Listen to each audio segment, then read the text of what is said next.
They bought their dream home. Someone else was already living there. Not in the rooms. Not in the attic. But in the walls. In the shadows. Watching. This is the true, terrifying story of the Watcher House, a mystery that still haunts Westfield, New Jersey.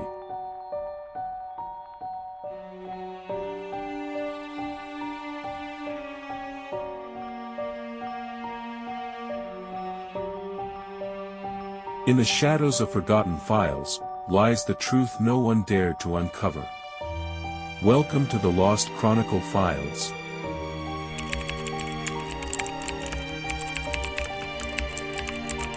In June 2014, Derek and Maria Broaddus were ecstatic.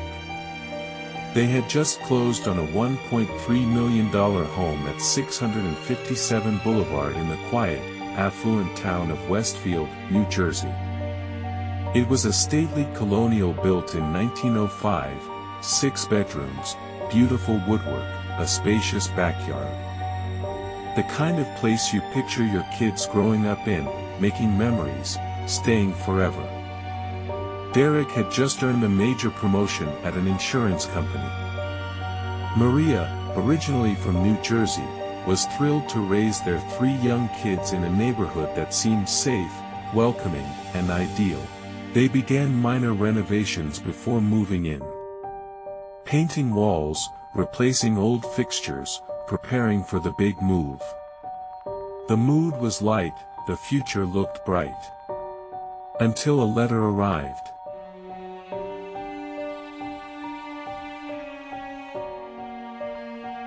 There was no return address. The envelope was handwritten, addressed simply to the new owner.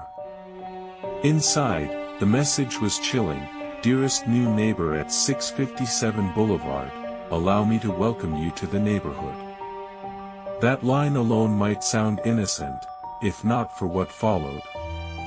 657 Boulevard has been the subject of my family for decades now, and as it approaches its 110th birthday, I have been put in charge of watching and waiting for its second coming. The letter referenced details that no stranger should know. "I see you have already flooded 657 with contractors so that you can destroy the house as it was supposed to be. It cries for the past and what used to be in the time when I roamed its halls." But the most horrifying part came next. "I am pleased to know your names now, and the name of the young blood you have brought to me. Will they sleep in the attic? Or will you keep them on the second floor? Who has the bedrooms facing the street? I'll know as soon as you move in." Derek stood frozen with the letter in his hands. A mixture of dread, confusion, and disbelief set in. He called the police immediately.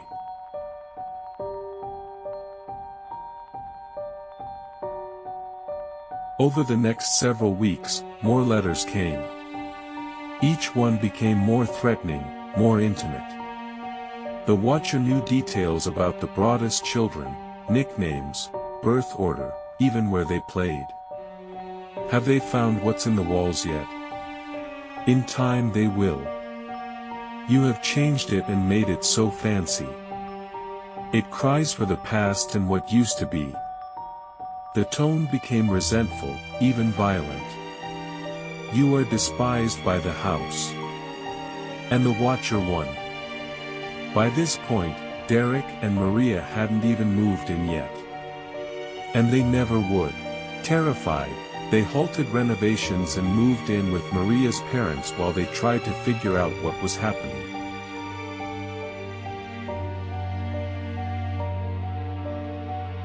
The Westfield Police Department launched an investigation, but progress was slow. The letters had no fingerprints. No return address. No surveillance footage captured the mail being delivered. Even the postmark gave nothing away. It was from a nearby sorting facility. The Broadduses began their own search. They hired private investigators, a forensic linguist, and even a former FBI agent to help. A partial DNA sample was eventually found on one envelope, female. But there was no match in law enforcement databases. One suspect emerged early, Michael Langford, a neighbor from a family that had lived on the block for decades. He had a reputation for strange behavior. Langford's house had a direct view of the porch. His father had died years earlier. His sister, Abby, had once worked as a real estate agent. It seemed to fit the story the watcher told, multiple generations watching the house.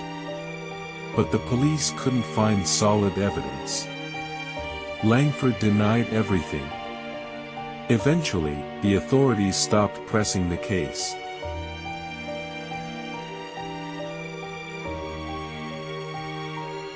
Word of the watcher began to spread through Westfield. What began as sympathy quickly turned to skepticism. Why hadn't the Broadduses moved in if they were so afraid? Why hadn't they told the neighborhood sooner? Were they hiding something? Then came the lawsuit. The Broadduses sued the previous owners for not disclosing that they, too, had received a letter shortly before moving out. That's when the media descended. Headlines like, "Homeowners haunted by the watcher," appeared across the country. The case went viral. TV crews camped outside. True crime fans posted theories online. And the town turned cold. Many believed the Broadduses were faking the story to escape buyer's remorse.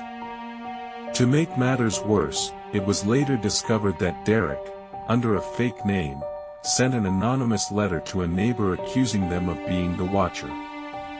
He admitted it when caught, claiming desperation. That incident fueled public doubt.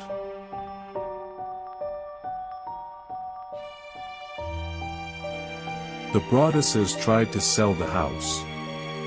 No luck. They tried to get zoning approval to tear it down and split the lot. Denied.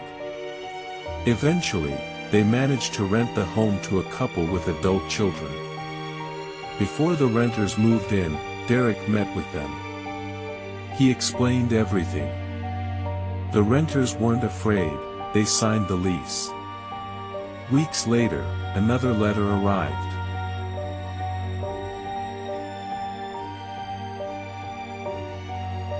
To the vile and spiteful Derek and his wench of a wife Maria.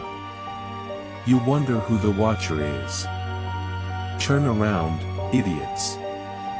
It was the most threatening letter yet. Maybe a car accident. Maybe a fire. Maybe something as simple as a minor illness that never goes away, but makes you feel sick day after day after day.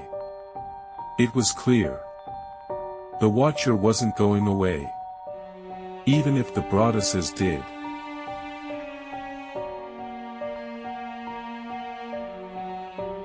In 2022, Netflix released The Watcher, a dramatized version of the story.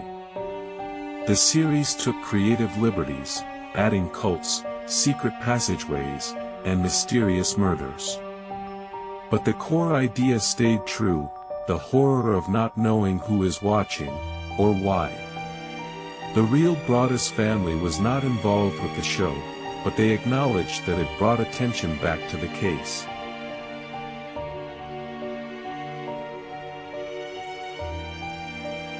To this day, no one knows who the watcher is. The Broadduses sold the home in 2019 at a $400,000 loss. The current owners haven't reported any new letters. Was it a neighbor? A prank gone wrong? A mentally disturbed local? Or someone who simply enjoyed watching fear spread like wildfire? Some theories even suggest it was the Broadduses themselves. But with no proof either way, the case remains officially open. A real-life nightmare. 657 Boulevard still stands. Families drive by. True crime fans take photos. The neighborhood tries to forget. But the letters? They've been preserved. The words still echo. Who has the bedrooms facing the street? I'll know as soon as you move in. The watcher has never been caught. Never been identified. Never been seen. And maybe, they never will be. So if you ever get a letter without a return address, maybe don't open it. Thanks for watching. If this story haunted you, subscribe for more real unsolved mysteries. And tell us in the comments, who do you think the watcher is?